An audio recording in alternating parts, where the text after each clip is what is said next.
Bonjour et bienvenue à ce numéro spécial de votre émission La Finale. Madame, Monsieur, la finale de ce jour nous emmène en République démocratique du Congo où nous rencontrons une personnalité pas comme les autres. Il s'appelle Moïse Katumbi Chapoué. Moïse Katumbi Chapoué, bonjour. Bonjour.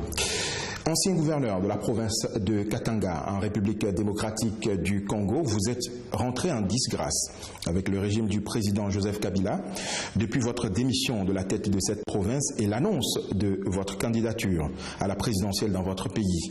Depuis le 22 juin dernier, vous avez été condamné à 3 ans de prison ferme pour un litige immobilier alors que vous étiez absent du pays pour des raisons sanitaires sur autorisation de la justice congolaise. Vous séjournez donc depuis lors à Bruxelles, en Belgique, où vous suivez même de très près l'actualité dans votre pays. Dites-nous, comment réagissez-vous après les événements sanglants qui ont entraîné une trentaine de morts à Kinshasa les 19 et 20 septembre derniers? Vous savez, d'abord, c'est une grande tristesse pour notre pays et surtout pour le peuple congolais. Tuer, ce n'est pas dans notre culture. Ces gens sont allés demander au président de la République qu'il y avait une constitution qu'on devrait respecter. Et tout ça était prévisible. Ce n'est pas la première fois que la population congolaise demande la première alternance, le respect de la constitution. Ils l'ont fait, je crois, aussi en 2015, au mois de janvier. Il y a eu plus de morts. Il y a eu une centaine de morts. Plus de 100 parce qu'il y a le charnier de Maluku, où il y a eu plus de 400 corps.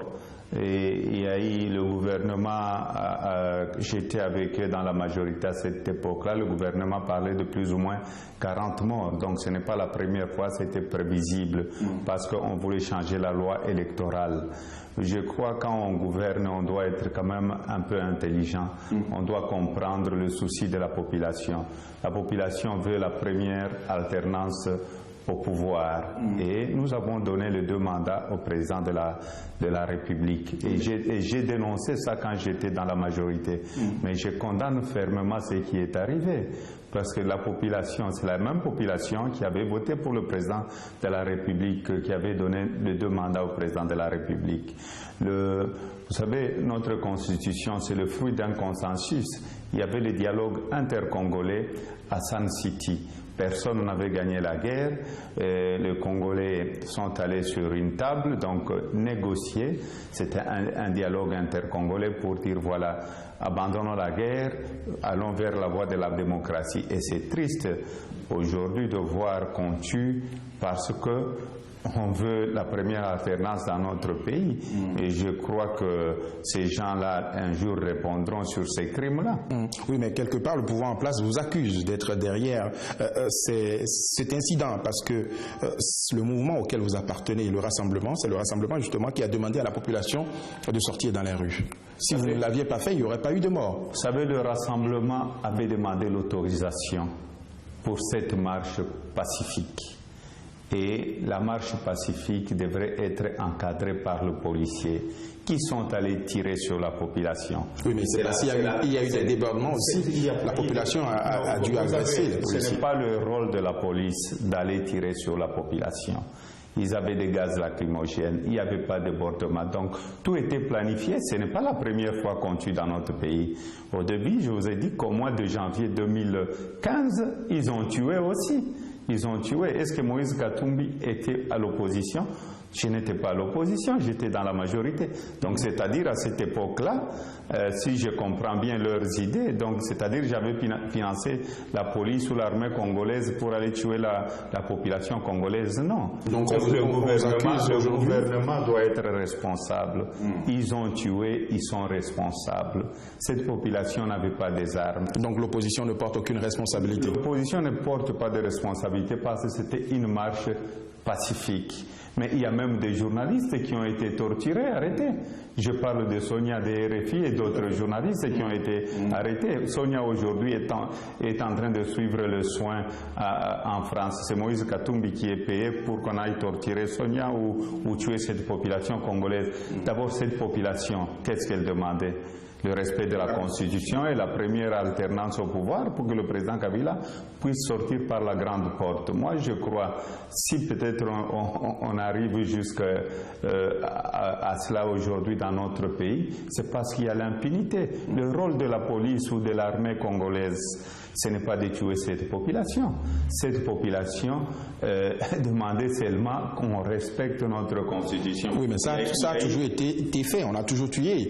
Mais vous n'aviez jamais dénoncé cela. Pourquoi est-ce que c'est aujourd'hui que vous êtes dans le camp de l'opposition? Non, même quand j'étais dans la majorité, j'avais dénoncé, j'avais condamné ça. Moi, je suis un chrétien catholique. J'avais dénoncé ça, j'ai dit on ne peut pas tuer son propre peuple. Mais cela ne nous a pas empêché de rester longtemps à la tête de votre province. Vous auriez pu démissionner pour protester. Vous savez, j'ai démissionné quand? J'ai démissionné en 2015. Hein. Oui, quand vous aviez eu l'ambition d'être président de la République. Ce n'est pas la question d'être président de la République. Je me suis battu en interne pour la première alternance parce que j'avais vu les dangers venir dans notre camp. Il y avait un danger. Les gens de la majorité n'avaient pas le courage de dire au président Kabila la vérité, qu'il fallait respecter la Constitution. Je me suis battu en interne. Et après, j'ai vu qu'il y avait déjà un plan, que le président ne va pas respecter notre Constitution. C'est pourquoi j'ai démissionné. J'ai choisi de partir. Je pesais le pour et le contre. J'ai pris tous les risques de partir. Il fallait le faire. Parce que moi, je ne pouvais pas aller violer la Constitution. Alors, le chef de file de votre rassemblement, je veux parler du président Étienne Tshisekedi, a porté plainte par rapport aux incidents du 19 et 20 septembre dernier. Est-ce que vous pensez que cette plainte aboutira? Vous savez, la plainte du rassemblement, elle est tout à fait normale parce que on tue tous les jours dans notre pays. Aucun jour on a porté plainte contre le gouvernement. Mais maintenant, on veut voir la vraie justice. Pas une justice instrumentalisée. Le plus important, c'était de porter plainte. Comment est-ce que nous allons pleurer ces morts-là? Ce n'est pas la première fois que je vous ai dit qu'on tue dans notre pays. Il y a eu plusieurs massacres. Au Congo, on ne peut pas comparer le génocide du Rwanda par rapport au génocide qui se passe chez nous. C'est plus ou moins 4 millions de morts aujourd'hui depuis que le président Kabila est au pouvoir. Donc il doit y avoir une justice quelque part. Nous avons commencé, le rassemblement a commencé par porter plainte au niveau de Kinshasa. On veut voir cette justice et il faudrait que le procès soit télévisé. Vous comptez aller loin? Vous comptez aller par exemple à la CPI avec votre plainte? Vous savez, ou bien c'est une anticipation? Vous anticipez parce que le président Kabila peut vous accuser ou vous accuse déjà d'être responsable de ces morts? Vous savez, j'ai été accusé plusieurs fois. J'ai été accusé plusieurs fois avec des dossiers bidons. Vous aviez parlé de la maison. Ce n'est pas la première fois. En 2010, on m'a accusé ici en Belgique. J'ai eu une plainte en Belgique que j'ai gagnée. Après, on m'a amené à Londres. Donc, ce n'est pas la première fois. Ils vont encore monter des dossiers.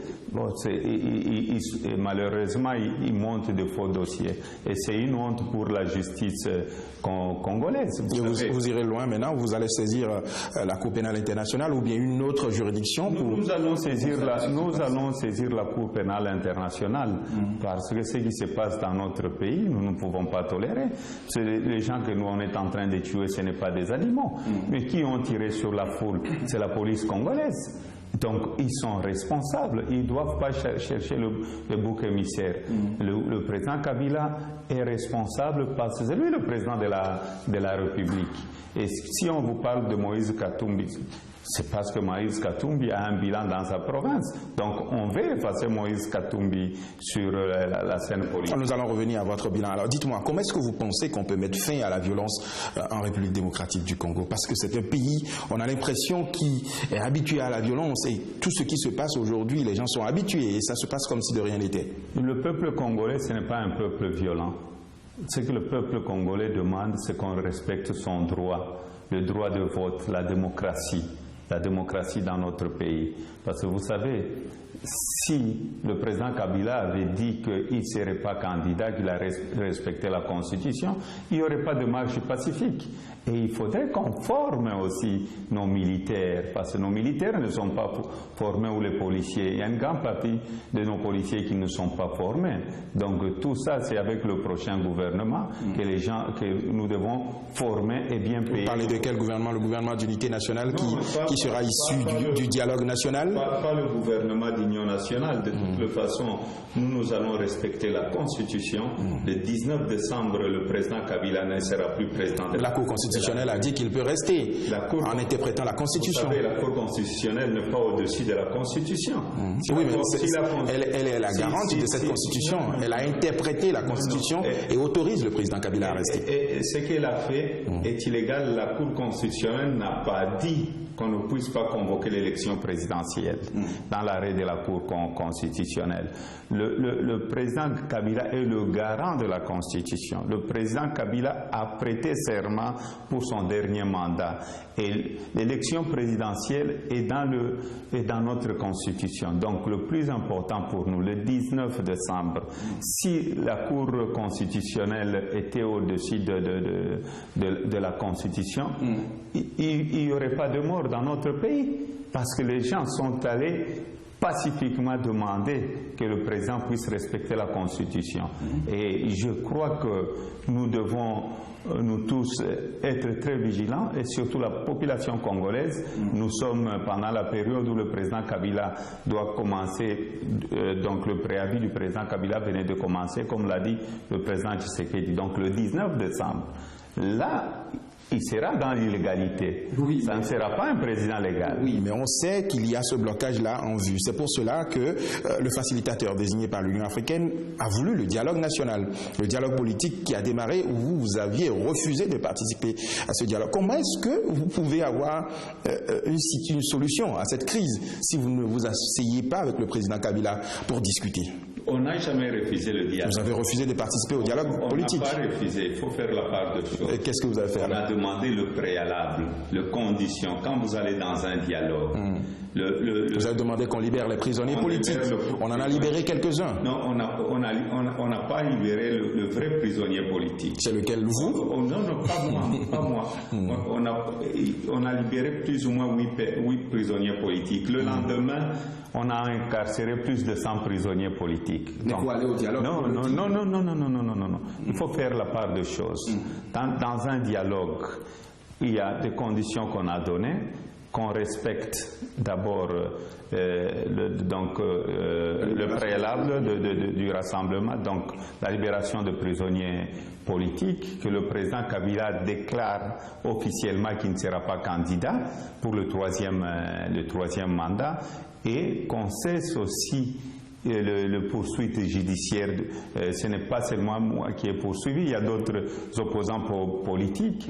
Pourquoi le président Kabila, s'il veut aller au dialogue, s'il veut aller au dialogue, pourquoi il refuse tout ça? Parce qu'il veut rester éternellement au pouvoir. Oui, mais il a fait des concessions. Pourquoi est-ce que vous n'avez pas fait des concessions? Il n'y a pas eu même de concessions. Il a libéré quelques prisonniers. Vous savez, on libère 8. Le lendemain, on en met 100 en prison. Oui, mais allez au dialogue pour poser le problème. Refuser le dialogue, c'est un blocus total, vous bloquez le pays. Non. Vous devez savoir que ces dialogues, nous, on voulait les dialogues en suivant la résolution 2277 de l'ONU. Tout à fait. Ce n'est pas le dialogue du président Kabila qu'on voulait. Edem Kodjo aujourd'hui, lui-même voit le résultat, qu'il a été le plus mauvais facilitateur de l'Afrique. C'est parce qu'il y a eu les incidents du 19 et du 20 septembre que le dialogue a été bloqué.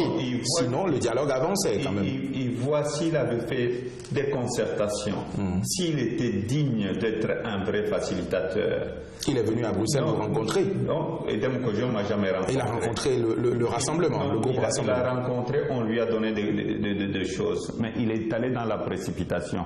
On se pose la question, est-ce qu'Edem Kodjo était représentant de la majorité? Pourquoi ça bloque jusqu'à aujourd'hui? Parce que Edem Kodjo, je m'excuse, c'est un grand frère, il doit faire très très attention. Il est obligé d'aller vite, puisque vous posez l'ultimatum. Vous savez, il ne faut pas aller trop vite. Mais il faut aller vite parce que Kabila est à la fin de son mandat. Les morts là, si on avait un bon facilitateur dans notre pays, on allait éviter les morts.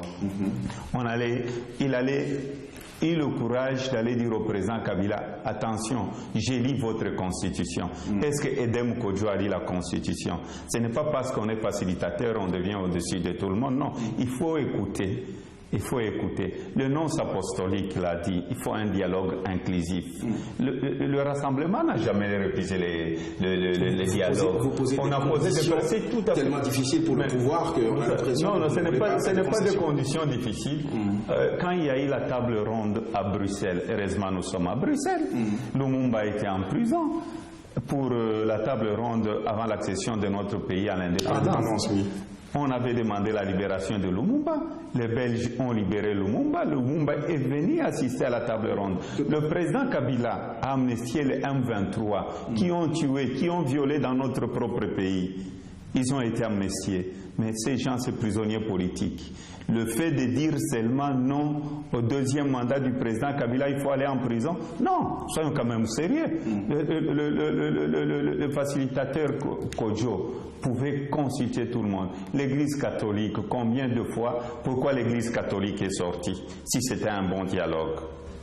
L'Église a voulu un dialogue inclusif parce que vous... Non, pourquoi elle est sortie? Pourquoi l'Église est sortie? Pourquoi l'Église est sortie? C'est parce qu'il n'y avait pas d'inclusivité et il n'y avait pas du sérieux dans ces dialogues-là. C'est la faute est à qui? Non, c'est la faute au facilitateur. Le facilitateur était choisi par l'Union africaine.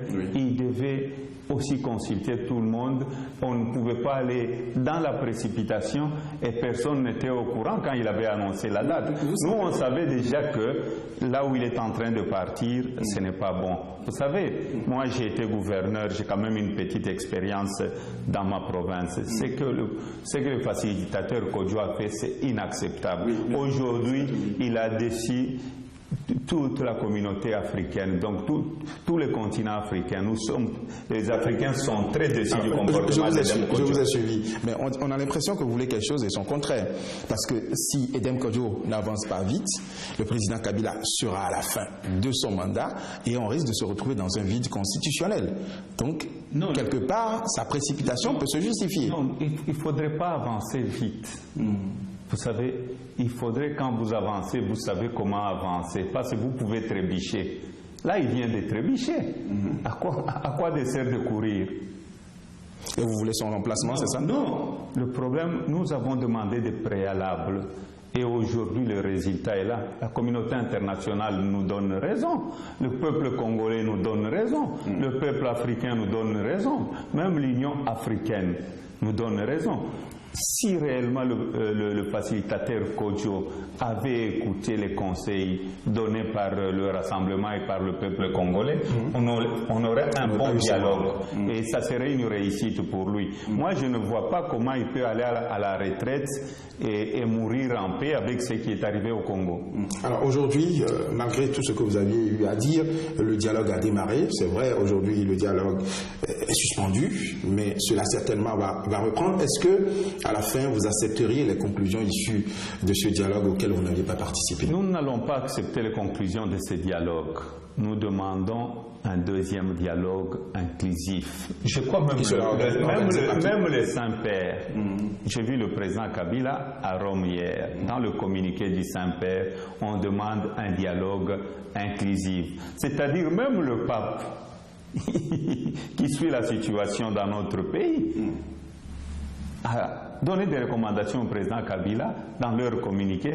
Ces communiqués n'étaient pas écrits par Moïse Katumbi, le dialogue inclusif. Donc si le dialogue de Kodjo était une réussite, le pape allait dire « Ah, c'est très bien, je vous félicite pour ce dialogue ». Au contraire, quand le Saint-Père demande un dialogue inclusif, il faut être quand même intelligent, il faut avoir le minimum d'intelligence dans la tête. Oui, mais il y a un des vôtres qui participe quand même à ce dialogue. Je veux parler de Vital Kamerhe qui a accepté, au nom de l'opposition, participer au dialogue. Vous savez, Vital était dans l'opposition avec nous, dans le rassemblement. Vital Kamerhe a décidé d'aller au dialogue. Lui-même, Vital Kamerhe venait de condamner au même moment ces dialogues-là. Vital Kamerhe aussi, quand j'ai lu le communiqué, il dit il n'est pas d'accord de ce dialogue-là, il veut la résolution 2277. Donc je ne veux pas parler de Vital, moi je parle du rassemblement, parce que je suis dans le rassemblement. C'est pour la première fois qu'on a une plateforme qui existe en République démocratique du Congo. Alors, Moïse Katumbi, aujourd'hui, nous avons l'impression d'être dans un blocage total en République démocratique du Congo. Les élections, le processus électoral n'a pas été lancé le 19 septembre, comme cela devait se faire. Le dialogue est suspendu. Les experts ont reconnu qu'on ne peut pas organiser les élections dans ces conditions parce qu'on n'a pas un fichier électoral disponible. Est-ce que vous avez une solution pour sortir le pays de cette situation? Vous savez, quand il y a blocage, il faut chercher qui bloque. Qui bloque le processus? C'est le président de la République. Comment est-ce qu'il bloque le processus? Il bloque le processus parce que c'est lui le garant de la Constitution. Mais il a expliqué qu'il ne peut pas organiser les élections dans une situation d'instabilité. Quelle instabilité? En 2006, il y avait les élections. En 2011, il y a eu élection dans notre pays. Ces blocages-là, c'est pour permettre au président de glisser. Mais il ne sera plus le père de la démocratie dans notre pays. C'est fini. Oui, mais s'il n'y a pas de solution. Non, la solution est là, c'est le peuple. Il n'y a pas de plus. Vous savez, le peuple congolais, le 19 décembre, nous sommes des légalistes. Nous sommes en train de regarder ce qui se passe dans notre pays. Mais arrivé le 19 décembre, le président de la République n'aura pas de mandat. Là, nous tous, la population va choisir la rue. Le peuple va demander, nous serons 10 jours, 100 jours dans la rue pour demander au président Kabila de partir. Et il y aura un vide à la tête de l'État. Non, il n'y aura pas. La RDC sera sans tête. Vous savez, parce que oui, il y aura un vide parce que lui-même a créé ce vide-là. Et c'est la haute trahison. Et nous allons nous mettre du côté du peuple congolais.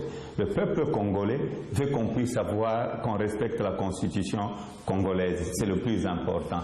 Moïse Katumbi, que se passera-t-il concrètement les 19 et 20 décembre en RDC?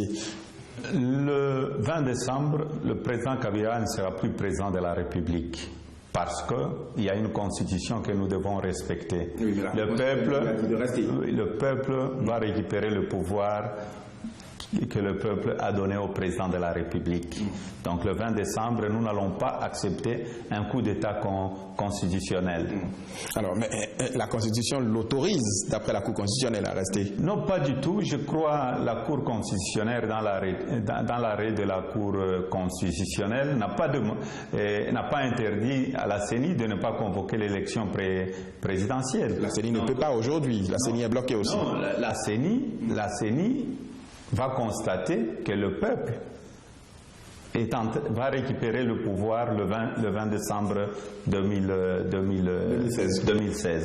Donc la CENI va constater avec le monde entier que les Congolais ne vont pas accepter cette trahison-là. Nous n'allons pas accepter. C'est pourquoi nous demandons à la population congolaise d'être vigilante et nous allons accélérer dans notre sensibilisation de la population pour que la population soit prête. Et le 20 décembre, ce coup d'État constitutionnel, nous n'allons pas l'accepter.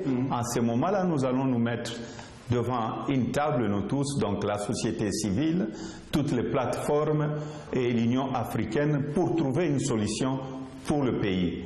Il n'y aura pas d'instabilité. Au contraire, les Congolais sont conscients qu'avec le départ du président Kabila, en laissant le pays aller vers la démocratie, c'est le décollage du Congo. Le Congo va décoller. Vous ne craignez pas qu'il y ait de nouvelles violences si la population demandait à récupérer le pouvoir? Vous savez, nous allons aller pacifiquement. C'est le droit de chaque peuple.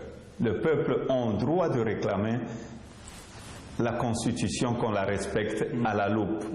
On a tué le même peuple en 2015, on l'a tué en 2016. Bon, si on tue parce que le peuple demande qu'on ne puisse pas cautionner l'illégalité dans notre pays, et je suis désolé.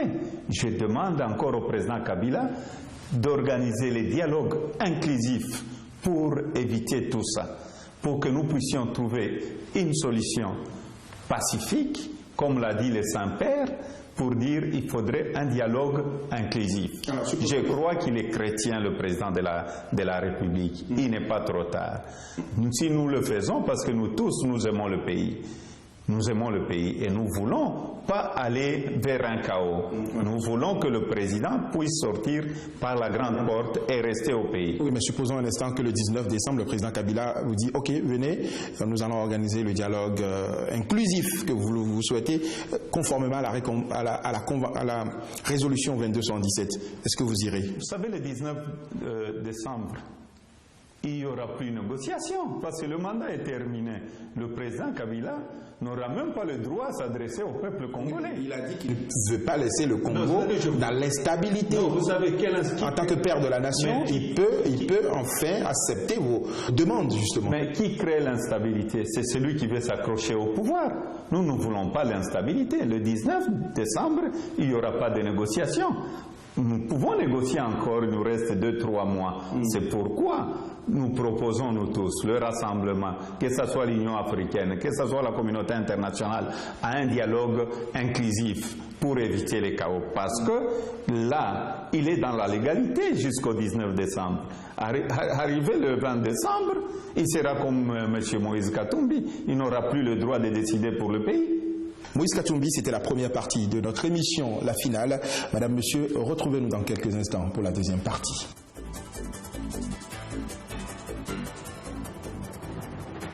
Nous sommes de retour pour la deuxième partie de cette émission, la finale, exclusivement consacrée à Moïse Katumbi, ex-gouverneur de la province de Katanga, actuellement loin de son pays, officiellement pour des raisons de santé, mais il reste très actif dans l'opposition. Il est sous le coup d'une série de poursuites judiciaires dans son pays. Moïse Katumbi, dites-nous comment est-ce que vous portez aujourd'hui? Je vais très bien, je suis en très bonne santé aujourd'hui. Vous êtes prêt à rentrer en RDC? Je suis prêt à rentrer en RDC, je n'ai plus de problème de santé, je suis guéri, donc je suis en forme. Vous comptez rentrer alors au pays quand? Vous savez, je devais rentrer normalement, c'était avec le retour du président Tshisekedi. J'avais demandé l'autorisation pour aller au Congo, l'autorisation m'a été refusée pour que mon avion puisse atterrir à Kinshasa, mais je suis là, je suis en Europe pour le moment, j'ai fait un peu de tour par-ci par-là pour sensibiliser aussi la diaspora congolaise et voir aussi les gens de l'Union africaine, contacter tout le monde pour plaider la cause de la République démocratique du Congo pour que nous puissions avoir la première alternance pacifique dans notre pays. On vous a refusé donc d'atterrir, vous comptez rentrer clandestinement au pays? Parce qu'il y a plusieurs manières pour rentrer en RDC. Pour rentrer au pays, pour le moment, je suis en train d'abord de me battre pour avoir le deuxième dialogue inclusif. Loin de la RDC? Non, vous savez, vos militants. Je n'ai pas abandonné le militant. Les militants savent que Moïse Katumbi le porte et il me porte aussi. Mais le problème, le problème est de trouver une solution pacifique en cherchant ce deuxième dialogue inclusif. Donc c'est un grand travail. Je suis très occupé. Je vais un peu partout parler avec tout le monde et bientôt j'irai aussi voir les gens de l'Union africaine pour leur parler qu'il faut qu'on donne la chance aux Congolais pour éviter le sang, encore le sang, pour la troisième fois qu'on puisse avoir un dialogue inclusif. Alors, est-ce que vous savez, Moïse Katumbi, que vous violez les conditions judiciaires de votre évacuation sanitaire par vos activités politiques? Pas du tout, je ne viole pas C'était les conditions qui avaient été posées pour votre évacuation. Il n'y avait pas de conditions, je suis allé moi-même me faire... donc ils m'ont autorisé pour aller... Vous soigner? Me soigner. En restant muet, ne pas s'impliquer dans la politique. Ce n'était pas ça. Ils m'ont autorisé pour aller me faire soigner.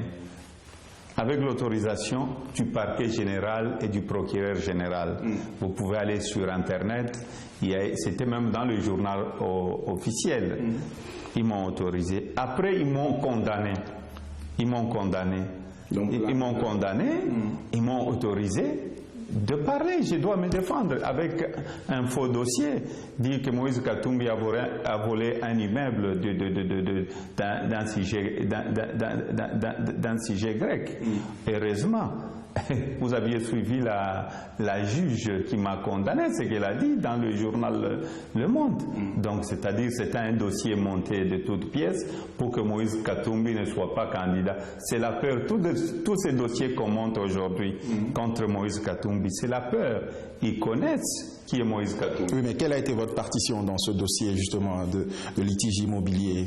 Quel a été votre rôle? Vous savez, je n'ai même pas de rôle là-dedans. Cette maison appartient à mon grand frère. Depuis 40 ans, mon grand frère a le titre qui est intact. Si je devais spolier une maison, donc spolier quelqu'un, pardon, c'est spolier mon propre grand frère, qui est le propriétaire et qui a les titres jusqu'à aujourd'hui. Je suis allé jusqu'en Grèce pour demander, j'ai envoyé des avocats, moi-même je suis allé. Je suis allé jusqu'à voir le ministère de la Justice, même dans le testament de ces Grecs-là, la soi-disant maman qui est décédée n'a pas laissé de maison à Lubumbashi. Si réellement c'était sa maison, et mon grand frère a les titres, qui est-ce qu'elle pouvait poursuivre? C'était mon propre grand frère. Ça, c'est des dossiers qu'on monte parce qu'ils ont vu qu'avec les histoires de mercenaires, c'est un dossier monté de toutes pièces. Et ils voulaient monter un deuxième dossier qu'ils ont mal monté. Et ce n'est pas bon. Tout ça, c'est pour que Moïse Katumbi ne soit pas candidat à la présidence de la République et que Moïse Katumbi ne rentre pas au pays. Je vais rentrer au pays et je serai candidat à la présidence de la République. Nous allons y revenir. Est-ce que vous considérez aujourd'hui comme un évacué sanitaire, un exilé politique ou un prisonnier politique en exil? Je ne suis même pas un exilé politique, même pas un prisonnier politique. Vous avez été condamné à 3 ans de prison ferme. Vous savez, ils m'ont condamné, je suis allé en appel. Je suis allé en appel de cette condamnation, mais en suivant déjà la juge elle-même. Il n'y a pas de condamnation. Il faut être fou pour suivre ce qui se passe dans notre pays. Nous sommes en train de perdre notre dignité. Nous sommes en train de perdre aussi le droit dans notre propre pays. Ceux qui sont en train de faire monter des dossiers contre Moïse Katumbi, ils ne seront jamais éternels au pouvoir. Il faudrait qu'on laisse la justice tranquille. Nous sommes un grand pays. Il ne faut pas que la justice, quelques juges soient instrumentalisés par le pouvoir. Je condamne ça. Nous voulons un vrai pays. Nous voulons, si ils savent que Moïse Katumbi n'est pas populaire, mais allons aux élections. Pourquoi aujourd'hui je suis la cible? C'est la question qu'on doit se poser nous tous. Et je laisse aux gens de la majorité de répondre à cette question. Vous comptez sur vos relations avec les États-Unis, avec l'Union européenne pour conquérir le pouvoir, c'est ça, en RDC? Vous savez sur quelle relation je compte pour conquérir le pouvoir en RDC? La population congolaise. Vous pensez que la population congolaise vous aime suffisamment pour vous porter? Qui vote. Aucun pense que c'est parce que vous avez une fortune colossale que vous avez choisi aujourd'hui, après avoir tout eu justement dans votre province, que vous avez choisi aujourd'hui de diriger, d'être candidat à la présidentielle. Vous savez, j'ai travaillé très dur pour ma fortune. J'ai commencé très jeune. La population congolaise, elle sait très bien que mon père était un grand opérateur économique, toute ma famille, et j'ai bossé dur pour devenir ce que je suis devenu. Je suis allé en politique donner un coup de main.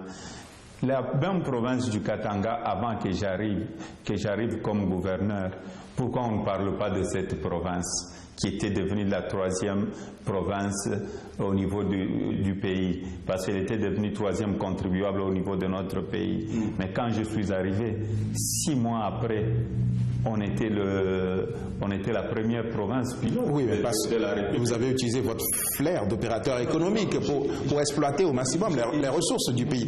On pense même que vous êtes enrichi avec les ressources du pays, de votre province d'ailleurs. Au Katanga, il y a le cuivre, il y a le cobalt, tout ça. Et c'est cela justement qui vous a enrichi. J'ai utilisé mon intelligence pour être le premier contribuable au niveau du gouvernement central. J'ai utilisé aussi la lutte contre la corruption, l'impunité et surtout le travail, et j'avais une vision. Voilà pourquoi j'ai eu ces résultats-là. Avant justement de ce plus-là, Moïse Katumbi, vous aviez été pendant des années gouverneur de la province du Katanga. Quel héritage avez-vous concrètement laissé à cette province? J'ai laissé le meilleur héritage de la République démocratique du Congo. Avant que Moïse Katumbi soit gouverneur de la province, je vais commencer par l'éducation, parce que vous savez, quand je suis arrivé à l'école primaire comme à l'école secondaire, il n'y avait que 300 000 élèves. J'ai dit réhabiliter des écoles, j'ai construit des écoles et j'ai laissé plus ou moins 3 600 000 élèves. Et il y avait plus ou moins 13% des filles sur le banc de l'école. Et quand j'ai quitté, j'ai laissé plus ou moins 47% des filles. Parce que vous savez, un peuple qui oublie ses mamans, c'est un peuple perdu. Et en plus, sur la production et les exportations de nos minerais de cuivre, quand je suis arrivé, en 2000, j'ai trouvé que le Katanga en 2006 avait exporté avait exporté 8000 tonnes de cathode de cuivre. Et pendant mon mandat, j'ai interdit l'exportation de minerais bruts parce que je voulais créer l'emploi, je voulais de la valeur ajoutée. Quand j'ai quitté, j'ai laissé la production à 1 300 000 tonnes de cathode de cuivre l'an et comme premier producteur du cobalt aussi dans le monde. Et on a fait plusieurs routes. On a fait plus ou moins 1500 km de routes asphaltées au Katanga et plus ou moins 4000 km de routes en terre. Et au niveau de l'agriculture aussi, vous savez qu'on importait tout de la Zambie ou de l'Afrique du Sud ou des autres pays voisins, mais la farine que j'avais trouvée à 45 $, un sac de 25 kilos, j'ai imposé, j'ai demandé à tout le monde, même aux sociétés minières, de participer à l'agriculture dans notre pays. La farine est passée de 45 $, des sacs de 25 kilos, à 9 $. Donc, au lieu d'importer 98% de nos produits agricoles, on importait plus ou moins 25%. On a fait beaucoup de choses au niveau de la province. Mais ça, c'est au niveau micro. Gérer la RDC, c'est beaucoup plus complexe. Vous savez, il faut toujours commencer par la base. Et si vous voyez parfois aussi de très bons présidents, même aux États-Unis, ils sont d'abord gouverneurs, et il faut avoir une expérience et il faut montrer le bilan. Parce que même si vous ne savez pas gérer votre propre foyer, comment est-ce que vous pouviez gérer tout un peuple? Donc, j'ai géré plus ou moins 12 millions de personnes au niveau de la province. Et quand je suis arrivé, la population n'était qu'à 5 millions. Il y a une grande partie de la population qui est venue des autres provinces pour suivre la bonne gouvernance et pour trouver de l'emploi, parce qu'on avait donné de l'emploi aux jeunes, on a donné l'espoir aux jeunes. Et c'est pourquoi les gens cherchent Moïse Katumbi, parce que pour moi, c'était le suivi. Il y avait un programme, mais un programme que le peuple doit s'approprier. Même aussi en tant que président candidat de la République, j'ai un programme. J'ai terminé mon programme, le programme que je vais présenter au peuple congolais, et le peuple congolais doit s'approprier de ce programme-là. C'est pourquoi nous voulons le plus vite possible la première alternance le 19 décembre. Comme ça, nous pouvons mettre en marche notre programme et qu'il n'y aura pas de souffrance pour le peuple congolais.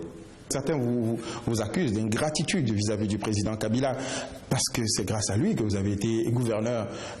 Sans lui, vous ne seriez pas porté aujourd'hui au niveau où vous êtes. Vous savez, je préfère qu'on me traite d'ingrat parce que je dis non au changement de la Constitution. Parce que vous aviez cheminé pendant tous les mandats du président Kabila, et c'est à 2 ans de la fin que vous êtes parti. J'ai été avec le président Kabila.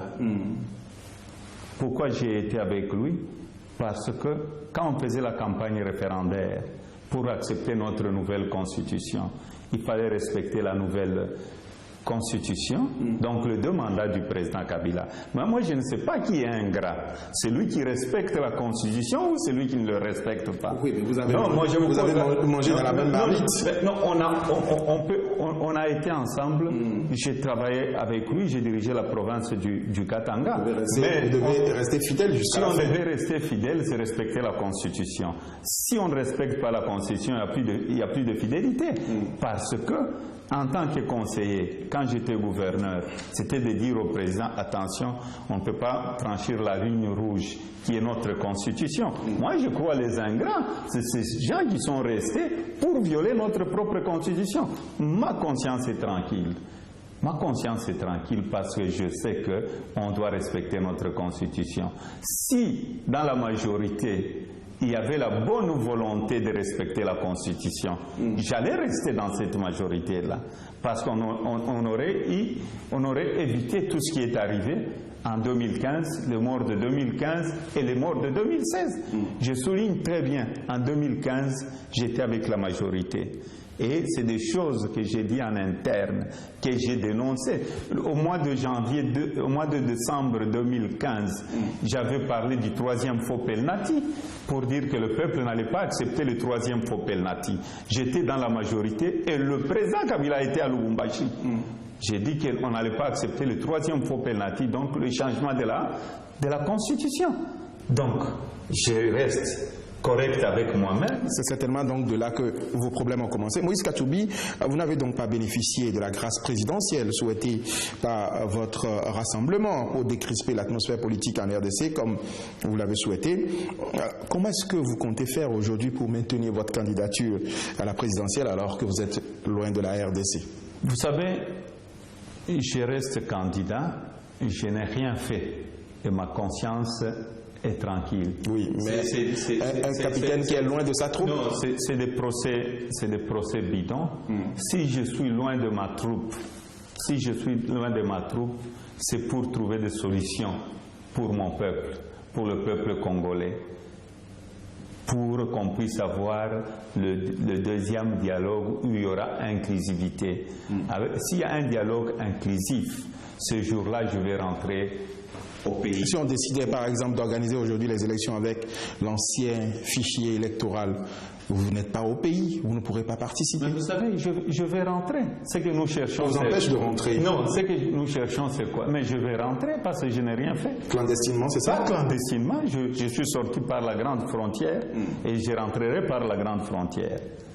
Vous y croyez? Vous croyez que les Congolais vont vous accorder leur confiance? Je crois et je pense que les Congolais me font confiance. Moïse Katumbi, nous sommes pratiquement à la fin de cet entretien. Vous êtes également dans le football. Le TP Mazembe, le tout-puissant Mazembe, c'est encore vous.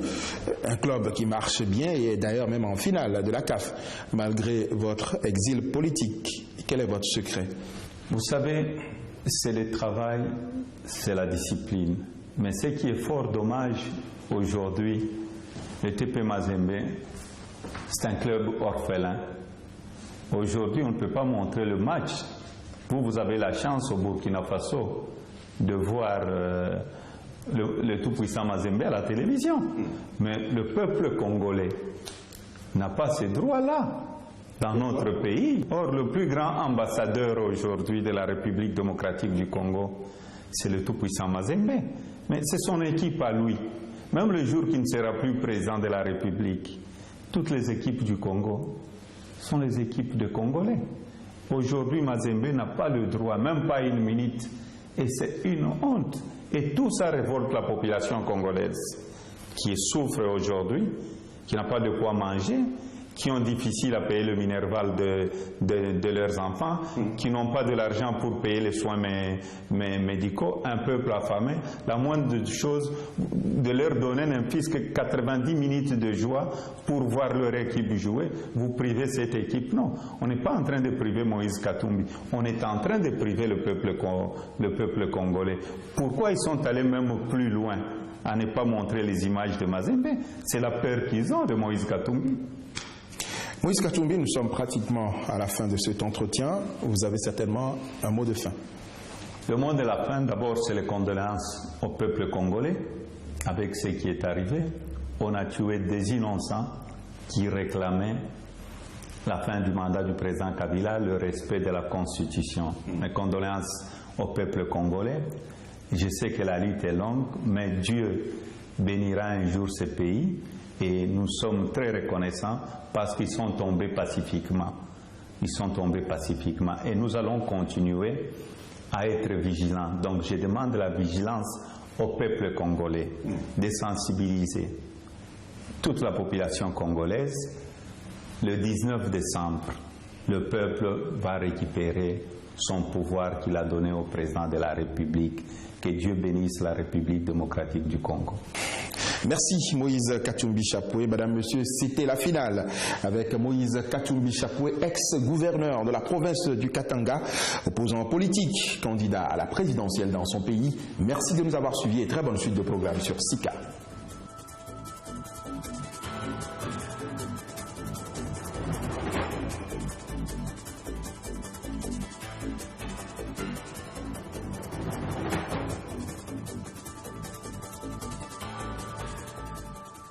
Je suis la cible. C'est la question qu'on doit se poser nous tous. Et je laisse aux gens de la majorité de répondre à cette question. Vous comptez sur vos relations avec les États-Unis, avec l'Union européenne pour conquérir le pouvoir, c'est ça en RDC? Vous savez sur quelle relation je compte pour conquérir le pouvoir en RDC? La population congolaise. Vous pensez que la population congolaise vous aime suffisamment pour vous porter? Qui vote. Aucun pense que c'est parce que vous avez une fortune colossale que vous avez choisi aujourd'hui, après avoir tout eu justement dans votre province, que vous avez choisi aujourd'hui de diriger, d'être candidat à la présidentielle. Vous savez, j'ai travaillé très dur pour ma fortune. J'ai commencé très jeune. La population congolaise, elle sait très bien que mon père était un grand opérateur économique, toute ma famille, et j'ai bossé dur pour devenir ce que je suis devenu. Je suis allé en politique donner un coup de main. La même province du Katanga, avant que j'arrive comme gouverneur, pourquoi on ne parle pas de cette province qui était devenue la troisième province au niveau du pays, parce qu'elle était devenue troisième contribuable au niveau de notre pays. Mais quand je suis arrivé, 6 mois après, on était la première province pilote de la République. Vous avez utilisé votre flair d'opérateur économique pour exploiter au maximum les ressources du pays.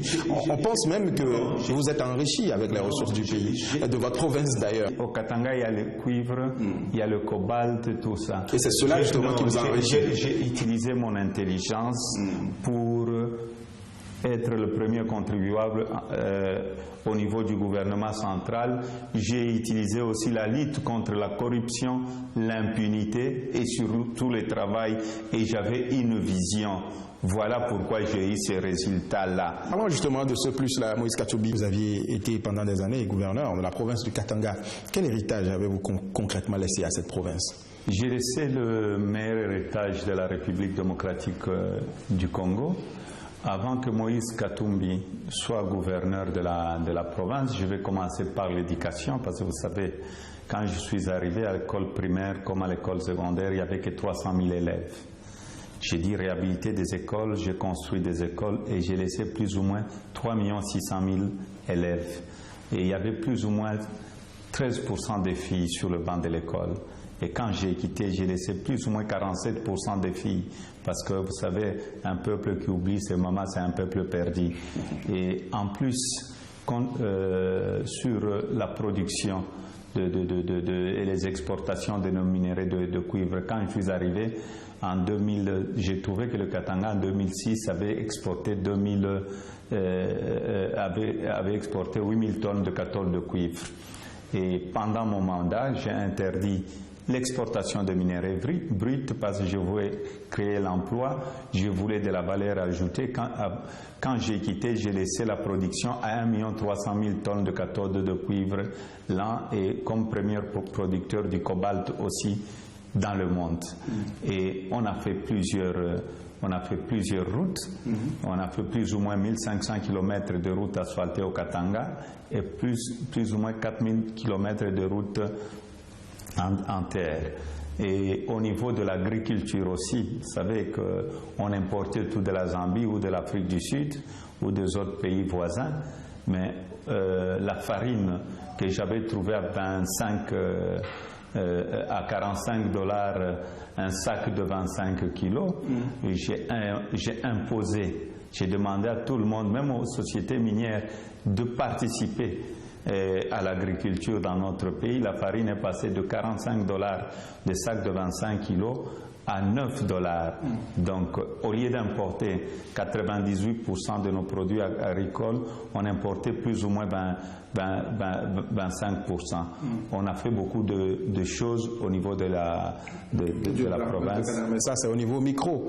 Gérer la RDC, c'est beaucoup plus complexe. Vous savez, il faut toujours commencer par la base. Et si vous voyez parfois aussi de très bons présidents, même aux États-Unis, ils sont d'abord gouverneurs, et il faut avoir une expérience et il faut montrer le bilan. Parce que même si vous ne savez pas gérer votre propre foyer, comment est-ce que vous pouviez gérer tout un peuple? Donc, j'ai géré plus ou moins 12 millions de personnes au niveau de la province. Et quand je suis arrivé, la population n'était qu'à 5 millions. Il y a une grande partie de la population qui est venue des autres provinces pour suivre la bonne gouvernance et pour trouver de l'emploi, parce qu'on avait donné de l'emploi aux jeunes, on a donné l'espoir aux jeunes. Et c'est pourquoi les gens cherchent Moïse Katumbi, parce que pour moi, c'était le suivi. J'avais un programme, mais un programme que le peuple doit s'approprier. Même aussi en tant que président candidat de la République, j'ai un programme. J'ai terminé mon programme, le programme que je vais présenter au peuple congolais, et le peuple congolais doit s'approprier de ce programme-là. C'est pourquoi nous voulons le plus vite possible la première alternance le 19 décembre. Comme ça, nous pouvons mettre en marche notre programme et qu'il n'y aura pas de souffrance pour le peuple congolais. Certains vous accusent d'ingratitude vis-à-vis du président Kabila, parce que c'est grâce à lui que vous avez été gouverneur. Sans lui, vous ne seriez pas porté aujourd'hui au niveau où vous êtes. Vous savez, je préfère qu'on me traite d'ingrat parce que je dis non au changement de la Constitution. Parce que vous aviez cheminé pendant tous les mandats du président Kabila, et c'est à 2 ans de la fin que vous êtes parti. J'ai été avec le président Kabila. Pourquoi j'ai été avec lui? Parce que quand on faisait la campagne référendaire pour accepter notre nouvelle constitution, il fallait respecter la nouvelle constitution, donc les 2 mandats du président Kabila. Mais moi, je ne sais pas qui est ingrat. C'est lui qui respecte la constitution ou c'est lui qui ne le respecte pas? Oui, mais vous avez mangé dans la même marmite. Non, on a été ensemble. J'ai travaillé avec lui, j'ai dirigé la province du Katanga. Vous devez rester fidèle jusqu'à la fin. Si on devait rester fidèle, c'est respecter la constitution. Si on ne respecte pas la constitution, il n'y a plus de fidélité. Parce que, en tant que conseiller, quand j'étais gouverneur, c'était de dire au président, attention, on ne peut pas franchir la ligne rouge qui est notre constitution. Moi, je crois les ingrats, c'est ces gens qui sont restés pour violer notre propre constitution. Ma conscience est tranquille. Ma conscience est tranquille parce que je sais qu'on doit respecter notre constitution. Si, dans la majorité, il y avait la bonne volonté de respecter la Constitution, j'allais rester dans cette majorité-là, parce qu'on aurait évité tout ce qui est arrivé en 2015, les morts de 2015 et les morts de 2016. Je souligne très bien, en 2015, j'étais avec la majorité. Et c'est des choses que j'ai dit en interne, que j'ai dénoncées. Au mois de décembre 2015, j'avais parlé du 3e faux penalty pour dire que le peuple n'allait pas accepter le 3e faux penalty. J'étais dans la majorité et le président Kabila était à Lubumbashi. J'ai dit qu'on n'allait pas accepter le 3e faux penalty, donc le changement de la Constitution. Donc, je reste correct avec moi-même. C'est certainement donc de là que vos problèmes ont commencé. Moïse Katumbi, vous n'avez donc pas... J'ai été accusé plusieurs fois. J'ai été accusé plusieurs fois avec des dossiers bidons. Vous aviez parlé de la maison. Ce n'est pas la première fois. En 2010, on m'a accusé ici en Belgique. J'ai eu une plainte en Belgique que j'ai gagnée. Après, on m'a amené à Londres. Donc, ce n'est pas la première fois. Ils vont encore monter des dossiers. Bon, malheureusement, ils montent de faux dossiers. Et c'est une une honte pour la justice congolaise. Et vous irez loin maintenant, vous allez saisir la Cour pénale internationale ou bien une autre juridiction pour... Nous allons saisir la Cour pénale internationale parce que ce qui se passe dans notre pays, nous ne pouvons pas tolérer. Les gens que nous on est en train de tuer, ce n'est pas des animaux. Mais qui ont tiré sur la foule? C'est la police congolaise. Donc, ils sont responsables. Ils ne doivent pas chercher le bouc émissaire. Le président Kabila est responsable parce que c'est lui le président de la République. Et si on vous parle de Moïse Katumbi, c'est parce que Moïse Katumbi a un bilan dans sa province. Donc, on veut effacer Moïse Katumbi sur la scène politique. Nous allons revenir à votre bilan. Alors, dites-moi, comment est-ce que vous pensez qu'on peut mettre fin à la violence en République démocratique du Congo? Parce que c'est un pays, on a l'impression, qui est habitué à la violence et tout ce qui se passe aujourd'hui, les gens sont habitués et ça se passe comme si de rien n'était. Le peuple congolais, ce n'est pas un peuple violent. Ce que le peuple congolais demande, c'est qu'on respecte son droit, le droit de vote, la démocratie dans notre pays. Parce que vous savez, si le président Kabila avait dit qu'il ne serait pas candidat, qu'il a respecté la Constitution, il n'y aurait pas de marche pacifique. Et il faudrait qu'on forme aussi nos militaires, parce que nos militaires ne sont pas formés ou les policiers. Il y a une grande partie de nos policiers qui ne sont pas formés. Donc tout ça, c'est avec le prochain gouvernement que nous devons former et bien payer. Vous parlez de quel gouvernement? Le gouvernement d'unité nationale qui sera issu du dialogue national? Pas le gouvernement d'union nationale. De toute façon, nous allons respecter la Constitution. Le 19 décembre, le président Kabila ne sera plus président de la Cour constitutionnelle a dit qu'il peut rester en interprétant la Constitution. Vous savez, la Cour constitutionnelle n'est pas au-dessus de la Constitution.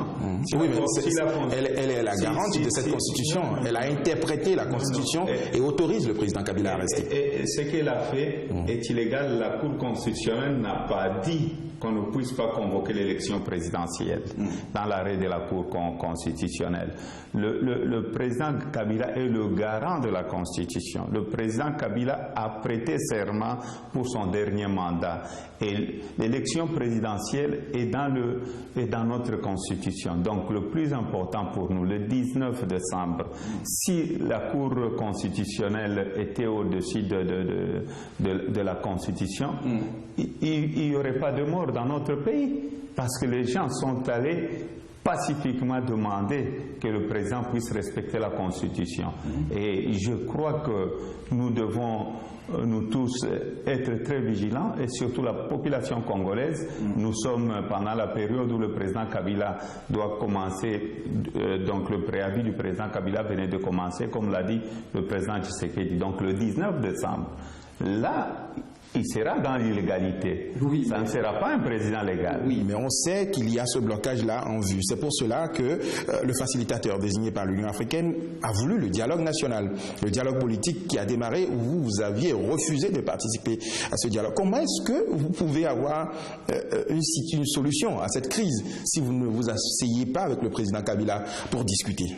On n'a jamais refusé le dialogue. Vous avez refusé de participer au dialogue politique? On n'a pas refusé, il faut faire la part de choses. Qu'est-ce que vous avez fait? On a demandé le préalable, les conditions. Quand vous allez dans un dialogue, vous avez demandé qu'on libère les prisonniers politiques.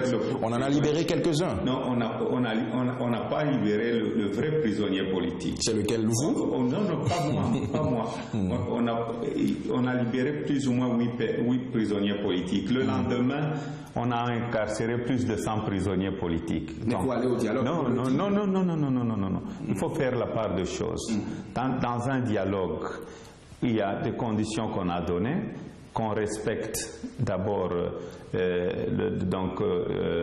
préalable du rassemblement, donc la libération de prisonniers politiques, que le président Kabila déclare officiellement qu'il ne sera pas candidat pour le troisième mandat, et qu'on cesse aussi le poursuite judiciaire.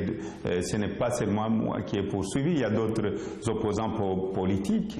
Pourquoi le président Kabila, s'il veut aller au dialogue, et s'il veut aller au dialogue, pourquoi il refuse tout ça?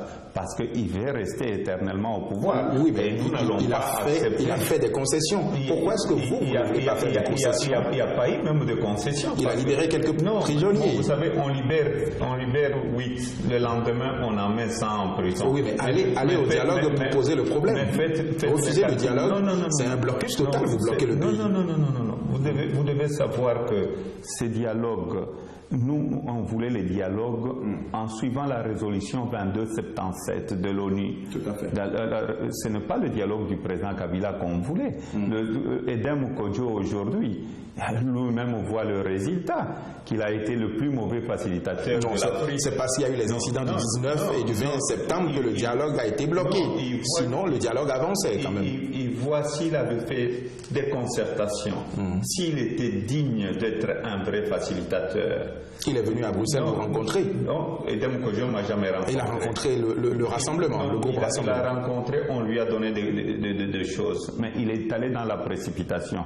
On se pose la question, est-ce qu'Edem Kodjo était représentant de la majorité? Pourquoi ça bloque jusqu'à aujourd'hui? Parce que Edem Kodjo, je m'excuse, c'est un grand frère, il doit faire très très attention. Il est obligé d'aller vite, puisque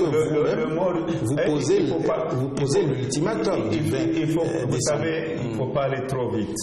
Mais il faut aller vite parce que Kabila est à la fin de son mandat. Les morts là, si on avait un bon facilitateur dans notre pays, on allait éviter les morts. Il allait eu le courage d'aller dire au président Kabila, attention, j'ai lu votre constitution. Est-ce que Edem Kodjo a lu la constitution? Ce n'est pas parce qu'on est facilitateur, on devient au-dessus de tout le monde. Non, il faut écouter. Il faut écouter. Le nonce apostolique l'a dit, il faut un dialogue inclusif. Le rassemblement n'a jamais refusé les dialogues. On a posé des conditions tout à fait tellement difficiles pour le pouvoir qu'on a l'impression... Non, ce n'est pas des conditions difficiles. Quand il y a eu la table ronde à Bruxelles, heureusement nous sommes à Bruxelles, Lumumba était en prison pour la table ronde avant l'accession de notre pays à l'indépendance. On avait demandé la libération de Lumumba. Les Belges ont libéré Lumumba. Lumumba est venu assister à la table ronde. Le président Kabila a amnistié les M23 qui ont tué, qui ont violé dans notre propre pays. Ils ont été amnistiés. Mais ces gens, c'est prisonniers politiques. Le fait de dire seulement non au deuxième mandat du président Kabila, il faut aller en prison. Non, soyons quand même sérieux. Le facilitateur Kodjo pouvait consulter tout le monde. L'Église catholique, combien de fois, pourquoi l'Église catholique est sortie, si c'était un bon dialogue? L'Église a voulu un dialogue inclusif parce que vous... Non, pourquoi elle est sortie? Pourquoi l'Église est sortie? Organiser les dialogues inclusifs pour éviter tout ça, pour que nous puissions trouver une solution pacifique, comme l'a dit le Saint-Père, pour dire qu'il faudrait un dialogue inclusif.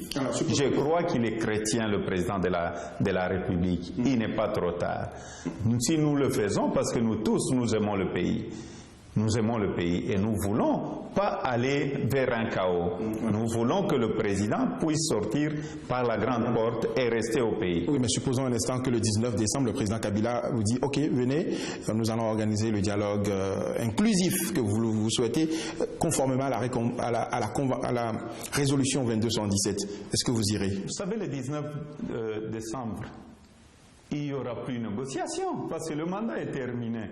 Le président Kabila n'aura même pas le droit de s'adresser au peuple congolais. Il a dit qu'il ne veut pas laisser le Congo dans l'instabilité. Vous savez en tant que père de la nation, il peut enfin accepter vos demandes, justement. Mais qui crée l'instabilité? C'est celui qui veut s'accrocher au pouvoir.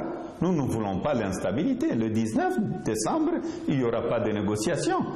Nous pouvons négocier encore, il nous reste 2-3 mois. C'est pourquoi nous proposons, nous tous, le rassemblement, que ce soit l'Union africaine, que ce soit la communauté internationale, à un dialogue inclusif pour éviter les chaos. Parce que là, il est dans la légalité jusqu'au 19 décembre.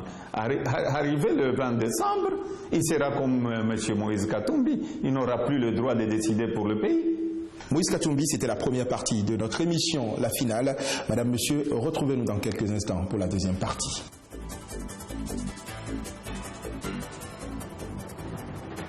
Nous sommes de retour pour la deuxième partie de cette émission, la finale, exclusivement consacrée à Moïse Katumbi, ex-gouverneur de la province de Katanga, actuellement loin de son pays, officiellement pour des raisons de santé, mais il reste très actif dans l'opposition. Il est sous le coup d'une série de poursuites judiciaires dans son pays. Moïse Katumbi, dites-nous comment est-ce que vous portez aujourd'hui? Je vais très bien, je suis en très bonne santé aujourd'hui.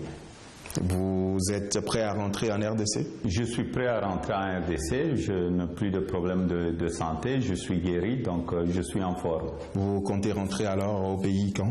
Vous savez, je devais rentrer normalement, c'était avec le retour du président Tshisekedi.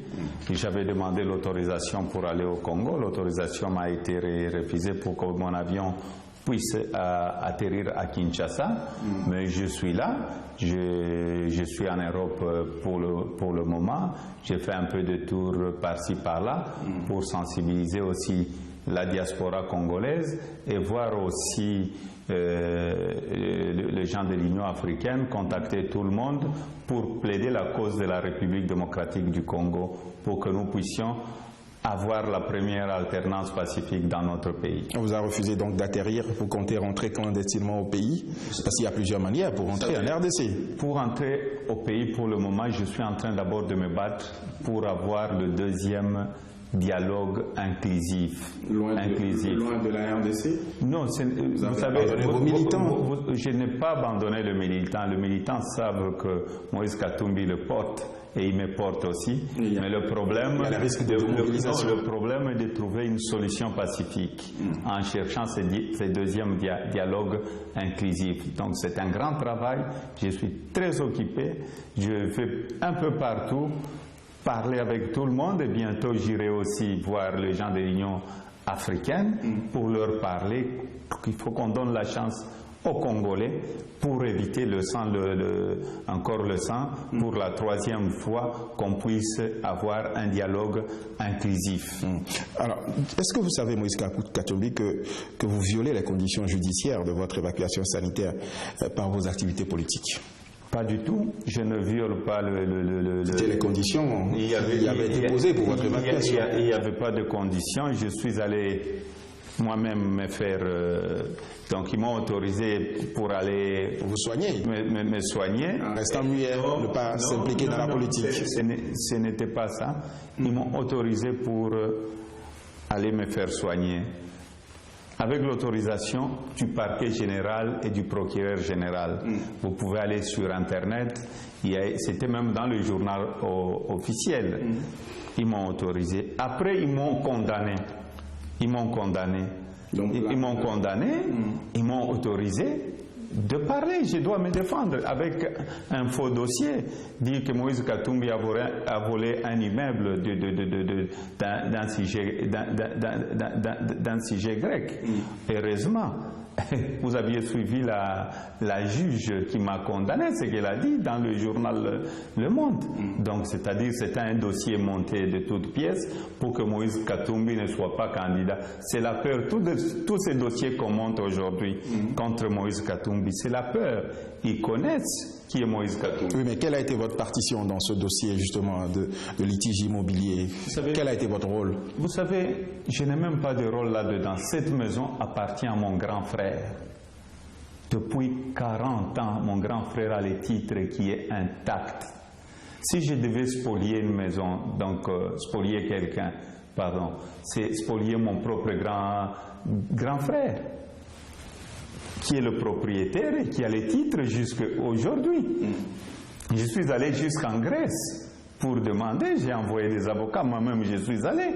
Je suis allé jusqu'à voir le ministère de la Justice. Même dans le testament de ces Grecs-là, la soi-disant maman qui est décédée n'a pas laissé de maison à Lubumbashi.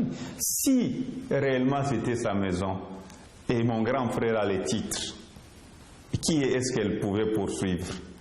C'était mon propre grand frère. Ça, c'est des dossiers qu'on monte parce qu'ils ont vu qu'avec les histoires de mercenaires, c'est un dossier monté de toutes pièces. Et ils voulaient monter un deuxième dossier qu'ils ont mal monté. Et ce n'est pas bon. Tout ça, c'est pour que Moïse Katumbi ne soit pas candidat à la présidence de la République et que Moïse Katumbi ne rentre pas au pays. Je vais rentrer au pays et je serai candidat à la présidence de la République. Nous allons y revenir. Est-ce que vous vous considérez aujourd'hui comme un évacué sanitaire, un exilé politique ou un prisonnier politique en exil? Je ne suis même pas un exilé politique, même pas un prisonnier politique. Vous avez été condamné à 3 ans de prison ferme. Vous savez, ils m'ont condamné, je suis allé en appel. Je suis allé en appel de cette condamnation, mais en suivant déjà la juge elle-même. Il n'y a pas de condamnation. Il faut être fou pour suivre ce qui se passe dans notre pays. Nous sommes en train de perdre notre dignité. Nous sommes en train de perdre aussi le droit dans notre propre pays. Ceux qui sont en train de faire monter des dossiers contre Moïse Katumbi, ils ne seront jamais éternels au pouvoir. Il faudrait qu'on laisse la justice tranquille. Nous sommes un grand pays. Il ne faut pas que la justice, quelques juges, soient instrumentalisés par le pouvoir. Je condamne ça. Nous voulons un vrai pays. Nous voulons, si ils savent que Moïse Katumbi n'est pas populaire, mais allons aux élections. Pourquoi aujourd'hui, pourquoi l'Église est sortie? C'est parce qu'il n'y avait pas d'inclusivité et il n'y avait pas du sérieux dans ces dialogues-là. La faute est à qui?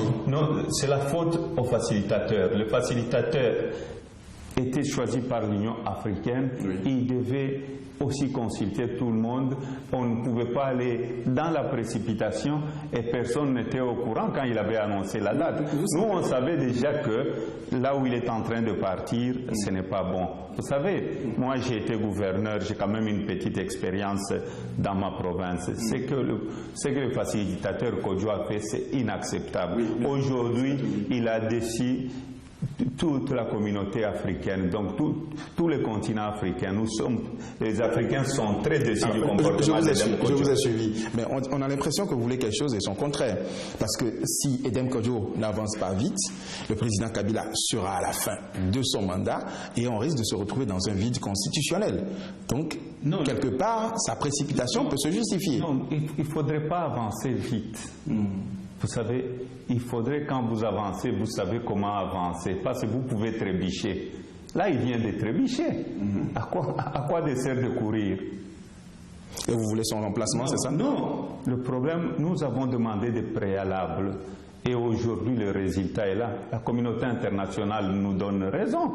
Le peuple congolais nous donne raison. Le peuple africain nous donne raison. Même l'Union africaine nous donne raison. Si réellement le facilitateur Kodjo avait écouté les conseils donnés par le rassemblement et par le peuple congolais, on aurait un bon dialogue et ça serait une réussite pour lui. Moi, je ne vois pas comment il peut aller à la retraite et mourir en paix avec ce qui est arrivé au Congo. Alors aujourd'hui, malgré tout ce que vous aviez eu à dire, le dialogue a démarré. C'est vrai, aujourd'hui, le dialogue est suspendu, mais cela certainement va reprendre. Est-ce que à la fin, vous accepteriez les conclusions issues de ce dialogue auquel vous n'aviez pas participé? Nous n'allons pas accepter les conclusions de ce dialogue. Nous demandons un deuxième dialogue inclusif. Je crois même le Saint-Père. J'ai vu le président Kabila à Rome hier. Dans le communiqué du Saint-Père, on demande un dialogue inclusif. C'est-à-dire même le pape qui suit la situation dans notre pays a donné des recommandations au président Kabila dans leur communiqué. Ces communiqués n'étaient pas écrits par Moïse Katumbi, le dialogue inclusif. Donc si le dialogue de Kodjo était une réussite, le pape allait dire « Ah, c'est très bien, je vous félicite pour ce dialogue ». Au contraire, quand le Saint-Père demande un dialogue inclusif, il faut être quand même intelligent, il faut avoir le minimum d'intelligence dans la tête. Oui, mais il y a un des vôtres qui participe quand même à ce dialogue. Je veux parler de Vital Kamerhe qui a accepté, au nom de l'opposition, participer au dialogue. Vous savez, Vital était dans l'opposition avec nous, dans le rassemblement. Vital Kamerhe a décidé d'aller au dialogue. Lui-même, Vital Kamerhe venait de condamner au même moment ces dialogues-là. Vital Kamerhe aussi, quand j'ai lu le communiqué, il dit il n'est pas d'accord de ces dialogues-là, il veut la résolution 22-77.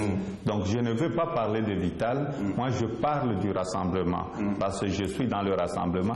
C'est pour la première fois qu'on a une plateforme qui existe en République démocratique du Congo. Alors, Moïse Katumbi, aujourd'hui, nous avons l'impression d'être dans un blocage total en République démocratique du Congo. Les élections, le processus électoral n'a pas été lancé le 19 septembre comme cela devait se faire. Le dialogue est suspendu. Les experts ont reconnu qu'on ne peut pas organiser les élections dans ces conditions parce qu'on n'a pas un fichier électoral disponible. Est-ce que vous avez une solution pour sortir le pays de cette situation? Vous savez, quand il y a blocage, il faut chercher qui bloque. Qui bloque le processus? C'est le président de la République. Comment est-ce qu'il bloque le processus? Il bloque le processus parce que c'est lui le garant de la Constitution. Mais il a expliqué qu'il ne peut pas organiser les élections dans une situation d'instabilité. Quelle instabilité? En 2006, il y avait les élections. En 2011, il y a eu élection dans notre pays. Ce blocage-là, c'est pour permettre au président de glisser. Mais il ne sera plus le père de la démocratie dans notre pays. C'est fini. Oui, mais s'il n'y a pas de solution. Non, la solution est là, c'est le peuple. Il n'y a pas de plus. Vous savez, le peuple congolais, le 19 décembre, nous sommes des légalistes. Nous sommes en train de regarder ce qui se passe dans notre pays. Mais arrivé le 19 décembre, le président de la République n'aura pas de mandat. Là, nous tous... Le peuple va choisir la rue, vous allez... Le peuple va demander, nous serons 10 jours, 100 jours dans la rue pour demander au président Kabila de partir. Et il y aura un vide à la tête de l'État. Non, il n'y aura pas... La RDC sera sans tête. Vous savez, parce que, oui, il y aura un vide, parce que lui-même a créé ce vide-là. Et c'est la haute trahison. Et nous allons nous mettre du côté du peuple congolais. Le peuple congolais veut qu'on puisse savoir qu'on respecte la constitution congolaise. C'est le plus important. Moïse Katumbi, que se passera-t-il concrètement les 19 et 20 décembre en RDC? Le 20 décembre, le président Kabila ne sera plus président de la République. Parce qu'il y a une constitution que nous devons respecter. Oui, le peuple va récupérer le pouvoir que le peuple a donné au président de la République. Donc le 20 décembre, nous n'allons pas accepter un coup d'État constitutionnel. Alors, mais la Constitution l'autorise, d'après la Cour constitutionnelle, à rester? Non, pas du tout. Je crois que la Cour constitutionnelle, dans l'arrêt de la Cour constitutionnelle, n'a pas interdit à la CENI de ne pas convoquer l'élection présidentielle. La CENI ne peut pas aujourd'hui. La CENI est bloquée aussi. Non, la CENI va constater que le peuple va récupérer le pouvoir le 20 décembre 2016. Donc la CENI va constater avec le monde entier que les Congolais ne vont pas accepter cette trahison-là. Nous n'allons pas accepter. C'est pourquoi nous demandons à la population congolaise d'être vigilante et nous allons accélérer dans notre sensibilisation de la population pour que la population soit prête. Et le 20 décembre, ce coup d'État constitutionnel, nous n'allons pas l'accepter. En ce moment-là, nous allons nous mettre devant une table, nous tous, donc la société civile, toutes les plateformes et l'Union africaine pour trouver une solution pour le pays. Il n'y aura pas d'instabilité. Au contraire, les Congolais sont conscients qu'avec le départ du président Kabila, en laissant le pays aller vers la démocratie, c'est le décollage du Congo. Le Congo va décoller. Vous ne craignez pas qu'il y ait de nouvelles violences si la population demandait à récupérer le pouvoir? Vous savez, nous allons aller pacifiquement. C'est le droit de chaque peuple. Le peuple a le droit de réclamer la Constitution, qu'on la respecte à la loupe. On a tué le même peuple en 2015, on l'a tué en 2016. Bon, si on tue parce que le peuple demande qu'on ne puisse pas cautionner l'illégalité dans notre pays, et je suis désolé. Je demande encore au président Kabila d'organiser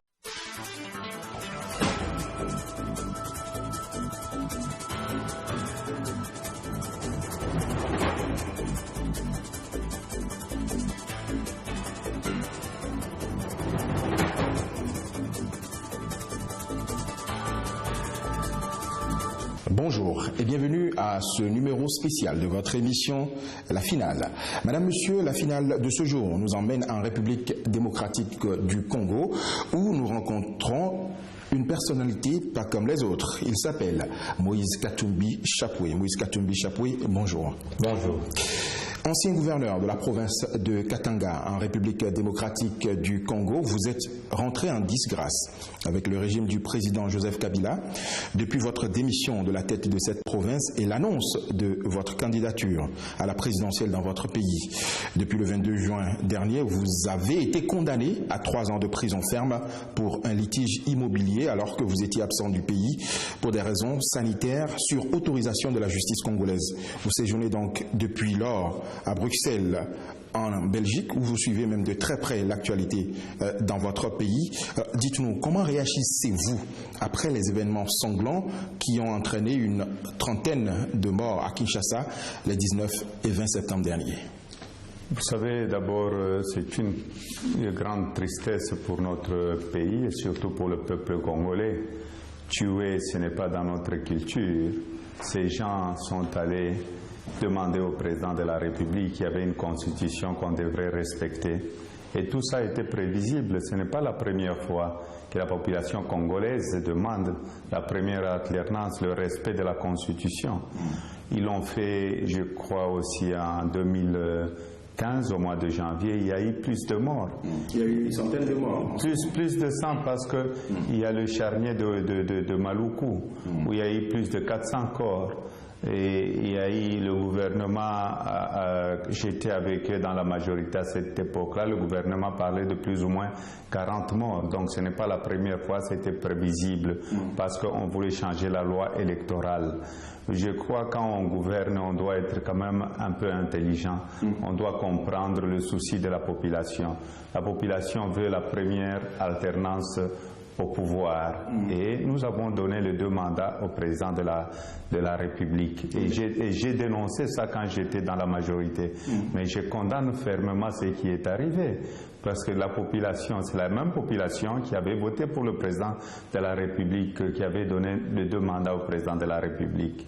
Vous savez, notre constitution, c'est le fruit d'un consensus. Il y avait le dialogue intercongolais à Sun City. Personne n'avait gagné la guerre. Les Congolais sont allés sur une table, donc négocier. C'était un dialogue intercongolais pour dire voilà, abandonnons la guerre, allons vers la voie de la démocratie. Et c'est triste aujourd'hui de voir qu'on tue parce que on veut la première alternance dans notre pays. Et je crois que ces gens-là, un jour, répondront sur ces crimes-là. Oui, mais quelque part, le pouvoir en place vous accuse d'être derrière cet incident, parce que le mouvement auquel vous appartenez, le rassemblement, c'est le rassemblement justement qui a demandé à la population de sortir dans les rues. Si vous ne l'aviez pas fait, il n'y aurait pas eu de mort. Vous savez, le rassemblement avait demandé l'autorisation pour cette marche pacifique.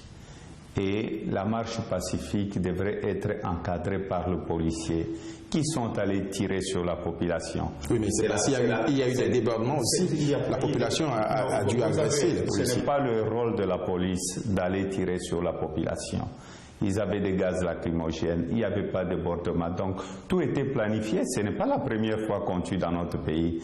Au début, je vous ai dit qu'au mois de janvier 2015, ils ont tué aussi. Ils ont tué. Est-ce que Moïse Katumbi était à l'opposition? Je n'étais pas à l'opposition, j'étais dans la majorité. Donc, c'est-à-dire, à cette époque-là, si je comprends bien leurs idées, donc, c'est-à-dire, j'avais financé la police ou l'armée congolaise pour aller tuer la population congolaise. Non. Donc, le gouvernement doit être responsable. Ils ont tué, ils sont responsables. Cette population n'avait pas des armes. Donc, l'opposition ne porte aucune responsabilité? L'opposition ne porte pas de responsabilité parce que c'était une marche pacifique. Mais il y a même des journalistes qui ont été torturés, arrêtés. Je parle de Sonia de RFI et d'autres journalistes qui ont été arrêtés. Sonia aujourd'hui est en train de suivre le soin en France. C'est Moïse Katumbi qui est payé pour qu'on aille torturer Sonia ou tuer cette population congolaise. D'abord, cette population, qu'est-ce qu'elle demandait?